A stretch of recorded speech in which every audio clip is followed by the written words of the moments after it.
The rain in Seoul didn't just fall.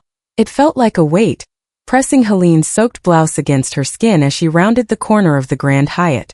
Behind her, the rhythmic thud-thud of heavy boots on the wet pavement never faltered. David was gaining. He didn't need to run. He knew she was trapped by the city's unfamiliar streets. Her heart hammered against her ribs, a frantic trapped bird. Then she saw him. A man carved from ice stood beside a sleek black limousine, the golden light from the hotel lobby catching the sharp edge of his jaw and his perfectly slicked black hair. He looked like a god or perhaps a devil, wrapped in an expensive cashmere coat. Helene didn't think.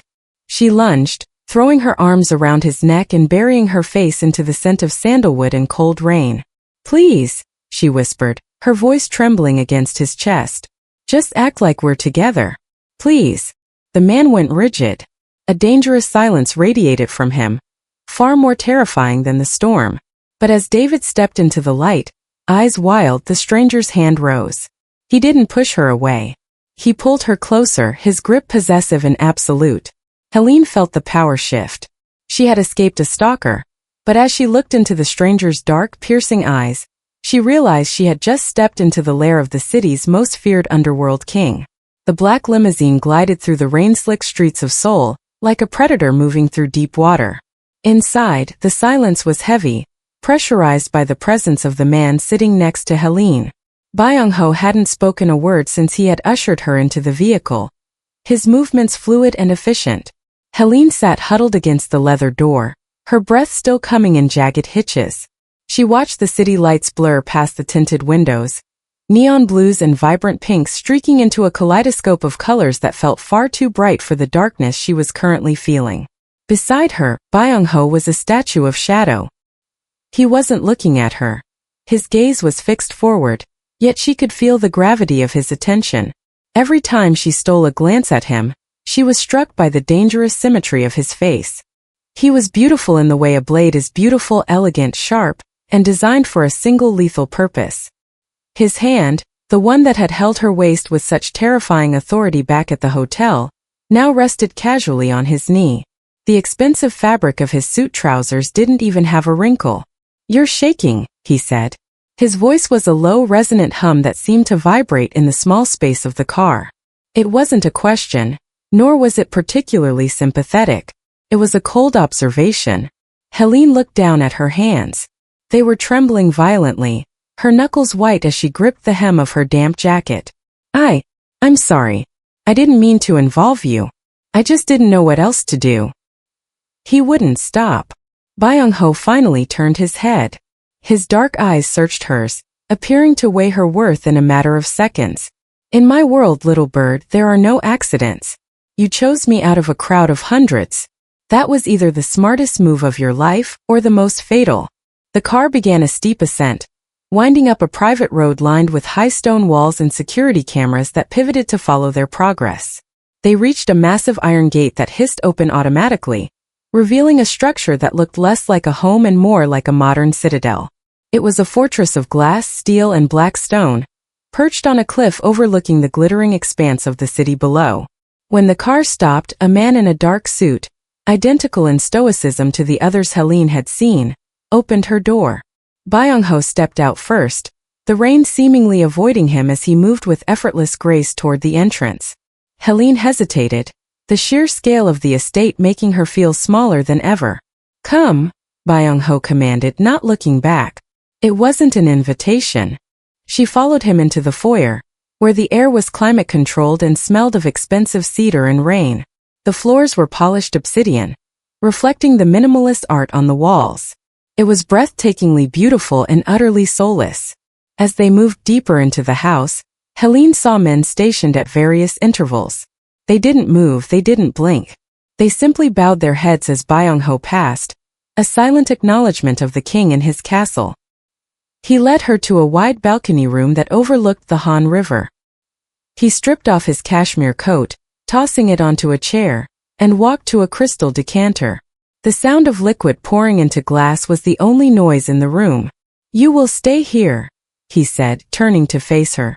He held a glass of amber liquid but didn't drink. "My men are already scrubbing your digital footprint. Your ex-boyfriend, David, will find that you have ceased to exist in the spaces he frequents. Helene felt a surge of relief so strong it made her dizzy, but it was quickly followed by a cold realization. And what do I owe you for this? A man like you. You don't do favors for strangers. Byung-ho stepped closer, his presence expanding until he seemed to fill the entire room. He stopped just inches away, the scent of his expensive cologne mixing with the lingering ozone of the storm. He reached out, his thumb grazing the line of her jaw, his touch surprisingly warm against her chilled skin. You asked me to pretend we were together, he whispered, his eyes narrowing with a dark, predatory flicker. In this house we don't pretend. If you are under my protection, the world must believe you belong to me. And if the world believes it, I expect you to remember it. He stepped back, leaving her skin tingling where he had touched it. Sleep now, Helene. Tomorrow your old life ends. Tomorrow, you learn what it means to be a guest of the underworld. He turned and vanished into the shadows of the hallway, leaving Helene alone in the glass-walled room, a golden bird in a cage of obsidian and light. The city below looked like a sea of stars, but for the first time in years, the man she was afraid of wasn't the one chasing her. He was the one who had just locked the door. The golden light of the dining room was too bright for someone who had spent the last 2 years hiding in the shadows of back alleys and dim apartments. Helene sat at the edge of a velvet-cushioned chair, the silk of her borrowed robe feeling like a foreign skin against her body. The table was a sprawling expanse of dark mahogany, set with porcelain so thin it looked translucent under the chandelier. Before her sat a spread of traditional Korean delicacies alongside a steaming bowl of jollof rice. A silent, staggering gesture that told her Byung-ho's reach extended far beyond simple physical protection. He had already learned the flavors of her home. Byung-ho sat at the head of the table, having traded his cashmere overcoat for a black silk shirt, the sleeves rolled back to reveal forearms that were lean and corded with muscle. He ate with a methodical, quiet precision that made Helene realize he did everything with intent. There were no wasted movements. Eat, he said, his voice cutting through the hum of the rain still battering the glass walls of the fortress. You didn't survive a hunt just to starve in safety. Helene picked up her spoon, her hands steadier than they had been in the car, though her heart still performed a nervous cadence. How did you know? She asked, gesturing to the rice. About the food. About me. I told you, he replied, his dark eyes meeting hers over the rim of a porcelain cup. In this city, nothing happens without my knowledge. Your name is Helene F. Carter. You were a top-tier doctoral candidate before David began his campaign of erasure. You haven't stepped foot on campus in 4 months.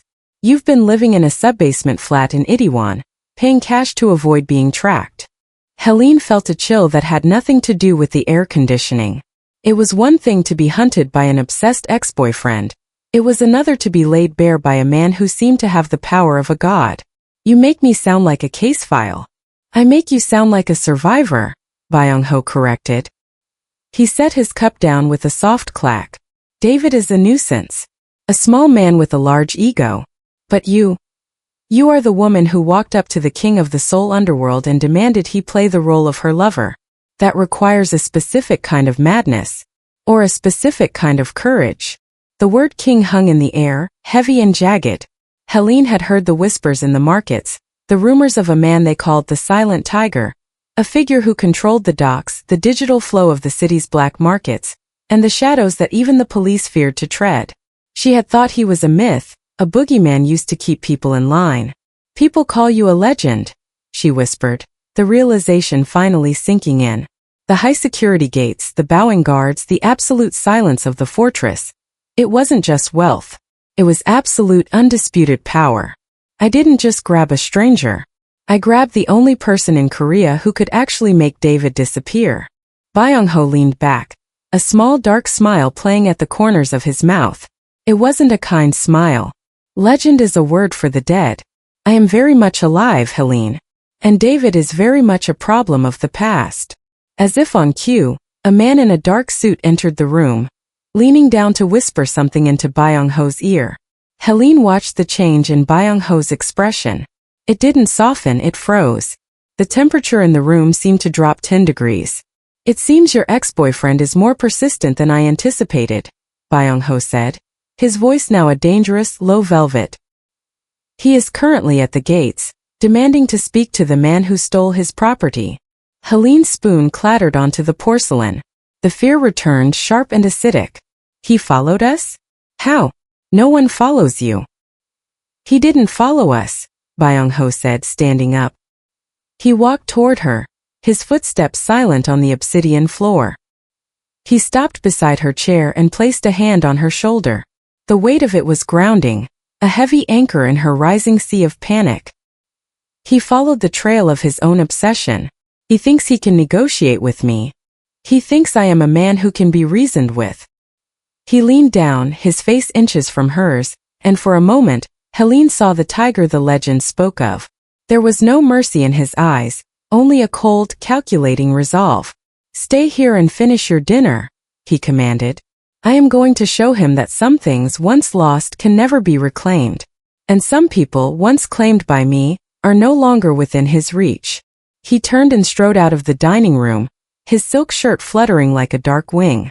Helene sat alone at the massive table, the steam from her jollof rice still rising, realizing that while David might have been a monster, she had just invited a dragon to protect her. And dragons, she knew, never gave up their gold. Helene stood by the floor-to-ceiling windows of the dining room, her breath fogging the glass as she watched the drama unfold at the distant perimeter of the estate. Down by the iron gates, the rain turned the world into a smeared charcoal painting. David's familiar, battered silver sedan was a jagged scar against the perfection of the fortress. She could see him, a small frantic figure pacing in front of the gate, shouting into the intercom, his arms flailing with the same entitlement that had kept her prisoner for 2 years. Byung-ho didn't walk toward the gate. He glided. He didn't take an umbrella. He simply stepped into the storm, his black silk shirt clinging to his shoulders, looking every bit the sovereign moving to inspect a stray dog on his lands. Behind him, 4 men in dark suits followed in a silent, synchronized diamond formation. They didn't draw weapons. They didn't need to. Their presence alone shifted the air, turning the humid night into something sharp and lethal. Through the glass, Helene couldn't hear the words, but she knew the music of David's voice, the high-pitched whine of a man who thought he was the protagonist of every room. She saw David lunging toward the bars, his face contorted. He was likely demanding his property back, accusing Byung-ho of kidnapping. He had no idea he was yelling at a man who bought and sold the very ground David stood on. Byung-ho stopped a few feet from the bars. He stood perfectly still, hands in his pockets, letting the rain drench him. He waited for David to tire himself out, for the shouting to turn into panting.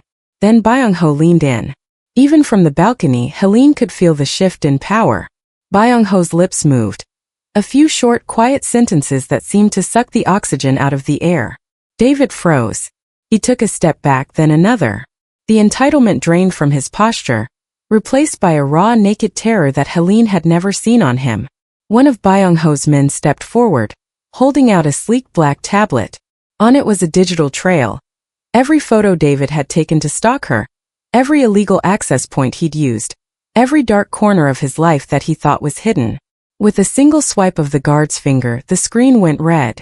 It was the digital execution of David's leverage. Byung-ho made a small, dismissive gesture with his hand, like shooing away a fly. 2 of the guards stepped through a side pedestrian gate. They didn't strike him. They simply moved into David's personal space, one on each side, and whispered into his ears. David's knees buckled. He scrambled back into his car, the tires screeching as he reversed so quickly he nearly clipped the stone wall. He didn't look back. He drove as if the devil himself were at his bumper, and in a way he was. Byung-ho remained at the gate for a long moment, watching the taillights disappear into the soul fog. When he finally returned to the house, he didn't look triumphant. He looked bored, as if he had just finished a tedious chore. He entered the dining room, his wet hair dripping onto the obsidian floor. He took a towel from a waiting servant but kept his eyes on Helene. The predatory edge in his gaze hadn't faded, but there was something else there now, a quiet claim. "He won't be back," Byung-ho said, his voice flat and final. "I've had his bank accounts flagged, his lease terminated, and his passport placed under a permanent watch. If he so much as thinks your name, He will find himself in a cell that doesn't exist on any map. Helene let out a breath she felt she'd been holding for years. Her lungs felt light, almost painfully so. You didn't have to go that far. I did, Byung-ho replied, stepping closer until the scent of rain and cold iron filled her senses. He reached out, his damp hand cupping the back of her neck, pulling her just a fraction closer. I told you, Helene. In this house we don't pretend. You asked for a protector and you found one. But understand this. David was a small man who wanted to break you. I am a powerful man who intends to keep you. One is an ending. The other is a beginning. He leaned down, his forehead resting against hers. The silence of the fortress felt absolute. A heavy velvet cloak that shut out the rest of the world. For the first time, Helene didn't feel like a fugitive. She felt like a prize. And as she looked into the dark, bottomless eyes of the Underworld King, she realized that the price of her freedom was the very heart she had been trying so hard to hide. In the days following David's disappearance from the gates, the silence within the fortress changed. It was no longer the heavy, oppressive silence of a tomb, but something expectant, like a held breath. Helene began to reclaim her space, moving through the glass-walled corridors with less trepidation. She noticed that while Byung-ho provided her with everything she could possibly need, the house itself was devoid of soul. It was a masterpiece of black marble and expensive tech, but it lacked the warmth of a life actually lived. She decided to change that on a Tuesday afternoon. The rain had finally cleared, leaving the Seoul sky a crisp, biting blue. Helene ventured into the massive professional-grade kitchen, finding it stocked with high-end ingredients that looked like they had never been touched by a human hand. She had requested a specific list of spices and staples from one of the silent guards, and to her surprise they had appeared within hours. Imported peppers, locust beans and high-quality tubers that smelled of earth and home. Byung-ho returned late that evening, the tension of 1,000 underworld negotiations etched into the line of his shoulders. He stopped at the entrance of the living area, his nose wrinkling slightly as he caught a scent that was entirely alien to his sterile environment. It was pungent, spicy and deeply aromatic, a smell that promised heat and comfort. He followed the scent to the dining room, where Helene was setting the table. She had pushed back the heavy silk curtains, letting the moonlight spill across the mahogany. In the center of the table was a large pot of egusi soup and a bowl of perfectly pounded yam. What is this?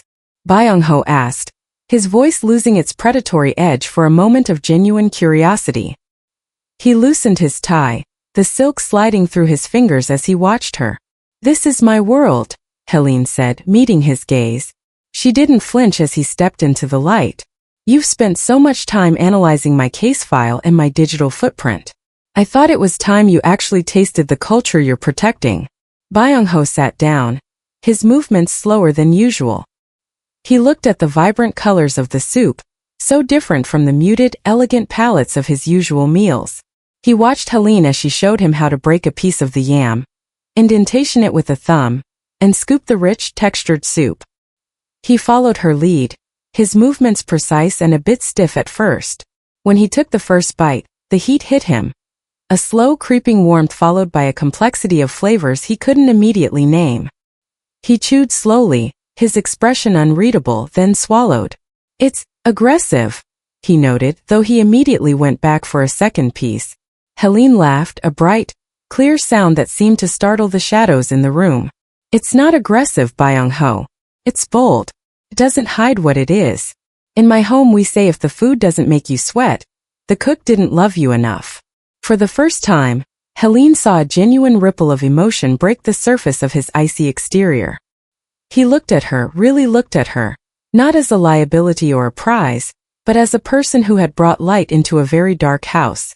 The silence between them shifted into something softer, a bridge formed by a meal shared in the moonlight. Tell me about Lagos, he said, his voice dropping an octave. It wasn't a command this time. It was a request. Helene talked. She told him about the chaos of the bus parks, the relentless energy of the markets, and the way the air felt thick with salt and ambition. She told him about the family she missed, and the life she had been trying to build before fear had stunted her growth. Byung-ho listened with a focus that was almost intimate. He sat with his arms crossed, his dark eyes never leaving her face. He didn't interrupt. He simply absorbed her stories, filing them away with more care than any Underworld report. As the night deepened, the Underworld King seemed to shrink back into just a man. A man who lived in a fortress but had forgotten how to feel the sun. You speak of it like it's a living thing, Byung-ho remarked softly, his gaze drifting to the window. My world is made of cold numbers and sharp edges. There is no breath in it. Then let it breathe, Helene whispered, emboldened by the softness of the hour. You have all this power, Byung-ho. Why use it only to build walls? He didn't answer immediately. He stood up and walked to the window, looking out at the city he ruled but didn't belong to. The reflection in the glass showed a man of immense power, but for the first time, he looked solitary rather than sovereign. Walls keep things safe, he finally said, his back to her. But they also keep things out. He turned back to her, and the cold mask had slipped just enough for Helene to see the loneliness underneath. He reached out, his fingers brushing the back of her hand as it rested on the table. It was a brief, electric contact, a silent acknowledgement that the cultural bridge had been crossed. The soup was good, he added, his voice regaining its stoic clip.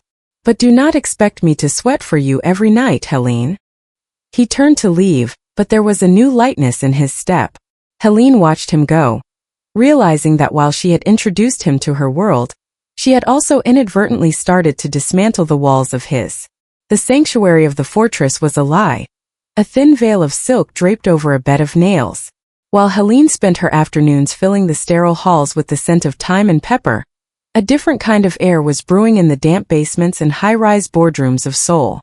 Byung-ho was the king, but even kings had architects, and architects did not like it when their structures began to lean. The Council of Elders was a collection of men who had survived decades by being more shadow than human. They met in a room that smelled of old tobacco and cold calculations, far removed from the moonlight and egusi soup of Byung-ho's private life. At the head of the table sat Elder Kong, a man whose face was a map of scars and ancient betrayals. He watched the digital feed on the wall, a grainy high-altitude shot of Byung-ho's estate. He hasn't left the house before 10 in the morning for 3 days, Kong noted, his voice like dry parchment rubbing together.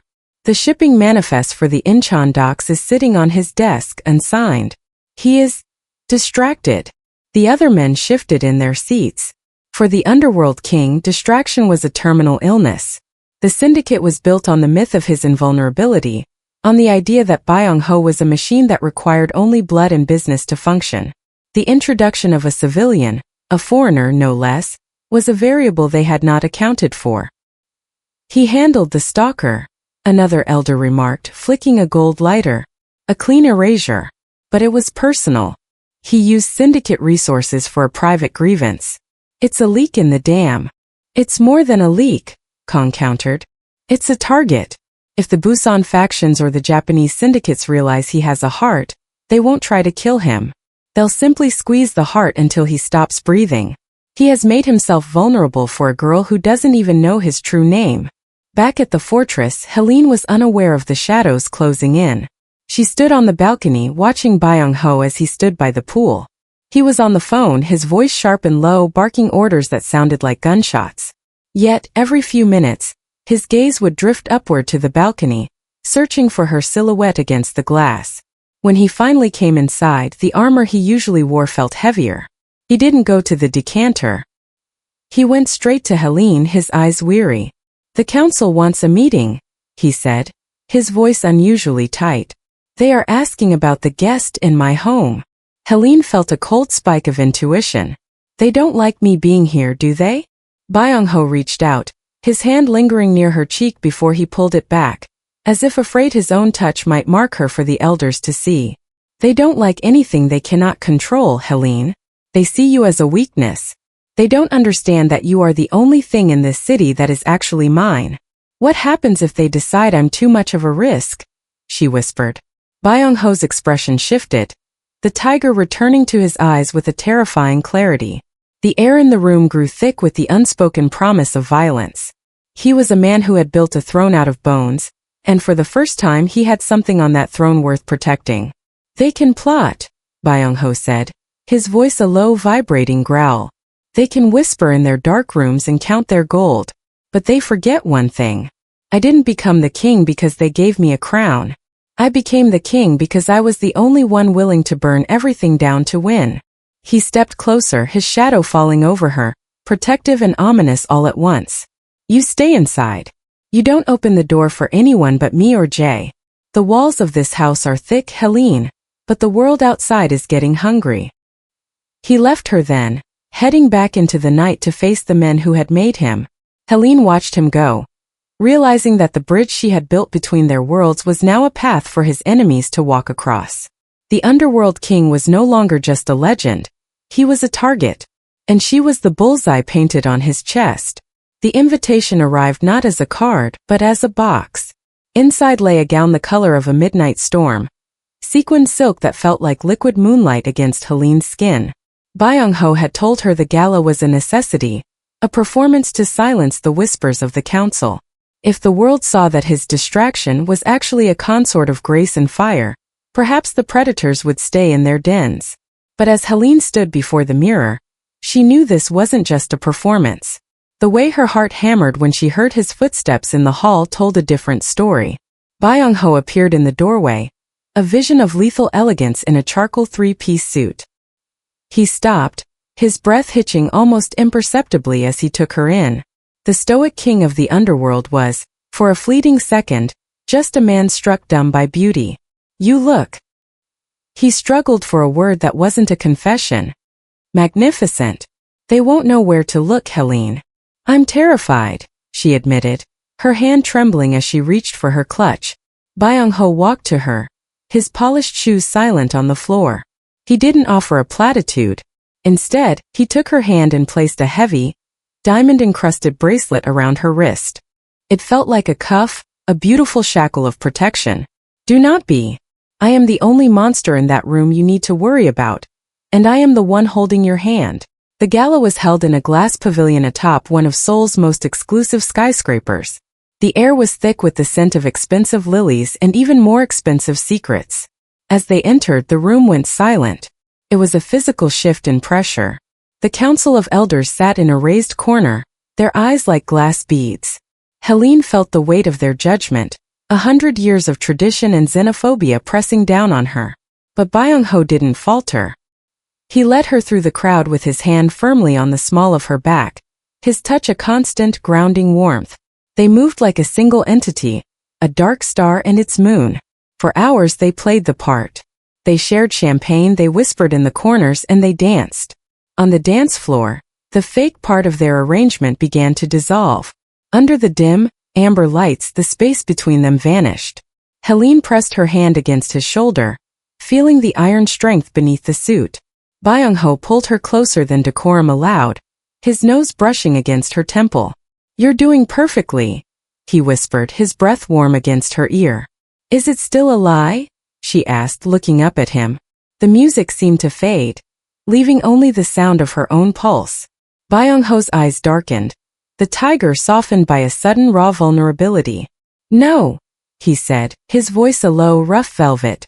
It hasn't been a lie for a long time. The moment was shattered by a sharp metallic clink, the sound of a glass breaking. Across the room Elder Kong stood, his face a mask of cold fury. He didn't speak, but he raised a hand, a signal that was understood by the men stationed at the exits. The atmosphere turned from festive to predatory in a heartbeat. We have a problem, Byung-ho muttered, his protective instincts snapping back into place. He didn't panic. He simply adjusted his stance, shielding Helene with his body as three men in tactical gear stepped from the shadows of the catering entrance. The council had moved faster than he anticipated. This wasn't a political debate, it was a purge. Stay behind me, Byung-ho commanded, his hand reaching for the concealed holster at the small of his back. The first shot shattered a crystal centerpiece, sending shards of glass flying like diamonds through the air. The screams of the socialites began, a chaotic symphony that masked the muffled thuds of suppressed gunfire. Byung-ho moved with a terrifying fluid grace, his movements a blur of violence and precision. He pulled Helene toward the service corridor, firing backward without looking, his every instinct focused on the woman in the midnight gown.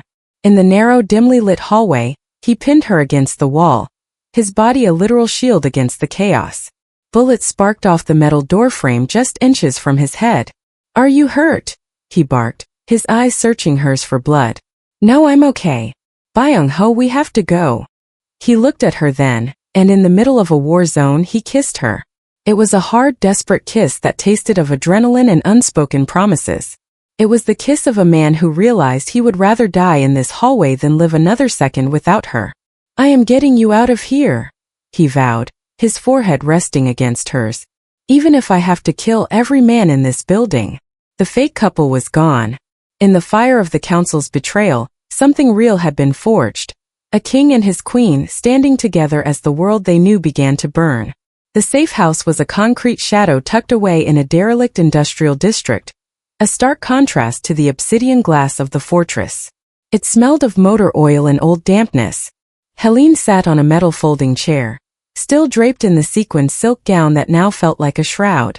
The adrenaline from the gala had soured into a cold, hollow ache in her chest. Byung-ho stood by the heavy steel door, his charcoal suit jacket discarded, his white shirt stained with the soot of the escape. He was cleaning a sleek black handgun with a clinical detachment that terrified her more than the gunfire had. Every few seconds, he checked the glowing monitor of a portable security hub. "Jay should have been here by now," Byung-ho muttered, his voice a low, vibrating rasp. Jay was more than a second in command. He was the man who had walked through fire with Byung-ho since they were teenagers in the slums. He was the one who managed the shipping manifests, the one who knew the location of every bolt hole, and the one Helene had been told to trust above all others. The heavy door groaned on its hinges. Helene jumped, her heart leaping into her throat. Jay stepped into the dim light, his breathing heavy, his dark suit dusty but bloodless. He looked at Byung-ho, then at Helene, his expression unreadable. "The council has seized the docks," Jay said, his voice strangely flat. "They've frozen the primary accounts. They're calling for a vote of no confidence at dawn." Byung-ho didn't look up from the weapon. "We have the emergency reserves in Singapore. We regroup, strike the elders' compound tonight, and end this. Did you bring the encryption keys?" Jay didn't move. He stood in the center of the room, the flickering fluorescent light overhead casting long, jagged shadows across his face. "There are no reserves, Byung-ho. I moved them 4 hours ago." The silence that followed was absolute. The sound of Byung-ho's cleaning cloth stopped. He slowly raised his head, his eyes narrowing into the lethal slits of a predator realizing he was in a trap. "What did you do, Jay?" Byung-ho's voice was so quiet it was almost a whisper, yet it filled the room with a terrifying pressure. "I saved the syndicate," Jay replied, his chin lifting. "You've gone soft. You're playing house with a girl who has no place in our world, while the elders are ready to tear everything we built to the ground. You used to be the tiger. Now, you're just a man in a cage of his own making." Helene felt the air leave her lungs. She looked at Jay, the man who had brought her spices for her soup, the man who had bowed to her with a smile just days ago. He wasn't looking at her with kindness now. He was looking at her as if she were a tumor that needed to be excised. "The elders offered me a seat at the table," Jay continued, his hand drifting toward his own holster. "All I had to do was provide the coordinates of the safe house. They don't want you dead, Byung-ho. They just want you corrected. They want the girl gone, and they want the king back on his throne without the distraction." Byung-ho stood up in one fluid, terrifying motion. He didn't raise his gun. He simply walked toward Jay, his presence so overwhelming that the second in command instinctively took a step back. "You think you can trade her life for a seat at a table of dying men?" Byung-ho asked, his voice dripping with a cold, refined venom. "I did it for you," Jay shouted, his composure finally breaking. "She's a weakness. Look at you. You're bleeding for a stranger you met in a parking lot." "She is not a stranger," Byung-ho growled, stopping inches from Jay's face. "She is the only truth I have left in this city of lies. And if you think I will let you or the council touch her, you have forgotten why you feared me in the first place." The sound of tires screeching on gravel erupted from outside. The security monitor flared to life, showing 3 black SUVs lurching to a halt. Men in tactical gear began to spill out, their weapons drawn. Jay looked at the screen, then back at Byung-ho, a flicker of regret crossing his face. It's too late. They're here. Give her to them, Byung-ho. Walk out of here, and you're still the king. Byung-ho didn't hesitate. He turned, grabbed Helene's hand, and pulled her toward the back exit, a narrow staircase leading to the roof. Jae, Byung-ho said, stopping at the base of the stairs. He didn't look back. When I come from my throne, remember that it was you who taught me that I don't need a syndicate to be a monster. They bolted up the stairs as the front door was kicked in. The ultimate betrayal was complete. The fortress had fallen, the brother had turned, and the Underworld King was now a man with nothing left to lose but the woman clutching his hand in the dark. The rooftop was a desert of gravel and industrial vents, slick with a renewed, punishing downpour. Helene's heels were long gone, discarded in the stairwell so she could run, her bare feet stinging against the cold stone. Beside her, Byung-ho was no longer the composed businessman who had shared a goosey soup in the moonlight. He was a force of nature, his white shirt translucent against his skin, the charcoal trousers of his suit the only dark thing about him as he moved through the shadows. The heavy metal door behind them groaned and flew open. 3 men in tactical gear burst onto the roof, their laser sights cutting through the rain like thin red wires. Byung-ho didn't wait for them to find their footing. He shoved Helene behind a massive air conditioning unit, his hand lingering on her shoulder for a microsecond. A silent command to stay, before he vanished into the haze. What followed was a brutal, rhythmic dance of violence. Helene pressed her back against the vibrating metal, her eyes wide, watching the silhouettes clash in the dark. There was no cinematic flair, only the wet thud of fists against flesh and the sharp, muffled cracks of suppressed gunfire. Byung-ho moved with a terrifying efficiency, using the environment as an extension of his own body. He was a shadow among shadows, appearing behind one man to disarm him with a sickening snap, then spinning to use the body as a shield against the next. One of the tactical team managed to break away, heading straight for Helene's hiding spot. She scrambled backward, her heart hammering a frantic rhythm against her ribs. Just as the man reached for her, a hand caught his throat from behind. Byung-ho slammed the man's head into the concrete with a force that made the roof vibrate. He stood over the fallen soldier, his chest heaving, his knuckles split and bleeding. He looked at Helene, and for a moment the Underworld King was gone. In his eyes was a raw, primal desperation. He reached out, his bloody hand shaking slightly as he pulled her to her feet. "We have to jump," he rasped, his voice barely audible over the roar of the wind. "Jump!" she gasped, looking at the narrow gap between their roof and the adjacent warehouse, a dizzying 4 stories above a concrete alley. "Trust me, Helene. I have you." He didn't wait for her to agree. He scooped her into his arms, her silk gown fluttering like a broken wing. He took a 3-step lead and launched them into the void. For a heartbeat there was no gravity, only the sensation of his heart beating against hers. They crashed onto the rusted tin roof of the neighboring building, the metal groaning and buckling under their weight. They rolled together, Byung-ho taking the brunt of the impact, his body acting as a human shock absorber. They lay there for a second, drenched and gasping for air. Helene looked at him. His expensive cashmere coat was long gone, his status symbols stripped away, leaving only the man who had bled for her. "Jae is at the bottom," Byung-ho whispered, his voice strained. He was clutching his side where a dark stain was beginning to spread across his white shirt. "He thinks he's trapped us. He thinks I'm done." He reached into his pocket and pulled out a small, unassuming black device. "The council thinks the docks are their prize. They don't realize I've had the entire infrastructure rigged for a total reset for 5 years. If I can't rule this city with you by my side, I will burn the foundation so no one else can either." He pressed a sequence on the device. Far off in the distance near the Incheon skyline, a series of dull, orange glows lit up the horizon. The power grid for the syndicate's primary hubs flickered and died. The Underworld King had just deleted his own empire. He turned to Helene, his face pale but his eyes burning with a terrifying clarity. "The king is dead, Helene. There is only me now. Is that enough?" Helene reached out, her fingers tracing the cut on his cheek, her own blood mixing with his. The fear was still there, but beneath it was a fierce, unwavering loyalty. "It's all I ever wanted," she whispered. They descended the fire escape just as the sirens began to wail in the distance. The showdown was over. The blood had been spilled, the cashmere was ruined, but as they disappeared into the shadows of the alley, they were finally truly alone. The transition from the shadows of the syndicate to the clarity of a quiet morning did not happen overnight. It was a slow, deliberate shedding of skin. 6 months had passed since the night the docks fell silent and the Incheon skyline flickered into darkness. The world believed the Underworld King had perished in the purge, another casualty of a restless city. In reality, Byung-ho had simply chosen to stop being a ghost and start being a man.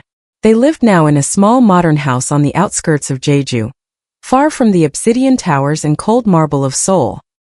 Here, the air tasted of salt and orange blossoms rather than ozone and rain. The house was filled with the things that had once been considered distractions: piles of Helene's academic journals, a half-finished canvas on an easel, and the constant aromatic scent of spices that lingered in the curtains. Helene stood in the kitchen, the morning sun streaming through the window and warming the wooden floorboards. She was no longer the woman who ran through parking lots with a heart full of glass. She moved with a steady, grounded grace, her ponytail swinging as she reached for a bowl. She had resumed her doctoral research online, her mind finally free to explore the complexities of history rather than the tactics of survival. Byung-ho entered the room, the heavy tread of his boots replaced by the soft sound of bare feet. He wore a simple linen shirt, the sleeves rolled up to reveal scars that were beginning to fade into stories. He looked younger, the permanent crease between his brows smoothed over by months of peace. He didn't look for his holster when he woke up. He looked for her. "The shipment of peppers arrived from Lagos," he said, his voice now a warm domestic baritone.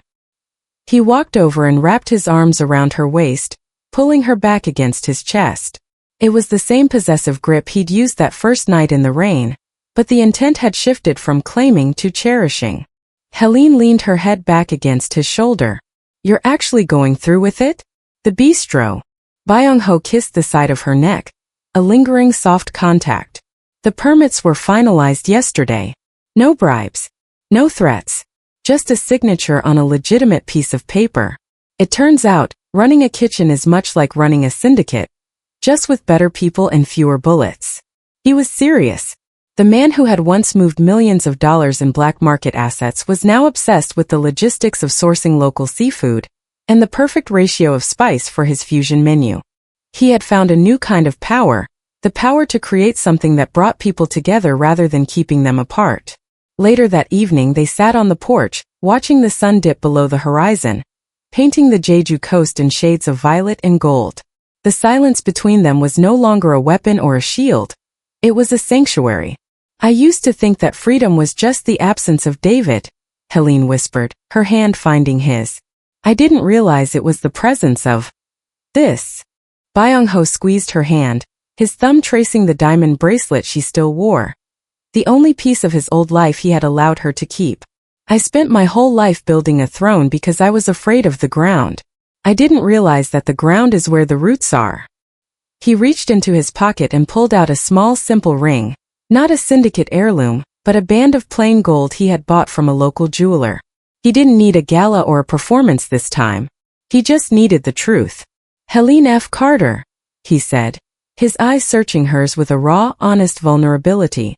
"You asked me to pretend I knew you when you were at your lowest. Now I'm asking you to know me for the rest of our lives. No legends. No kings. Just me." Helene didn't need a split second to decide this time.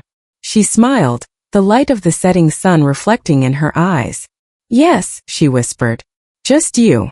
As the stars began to poke through the velvet sky, the Underworld King was officially a memory. In his place stood a man who knew how to cook, how to laugh, and how to love. They had moved beyond the shadows, beyond the fear, and into a world where the only thing they had to defend was the peace they had built together. The hunt was over. They were finally home.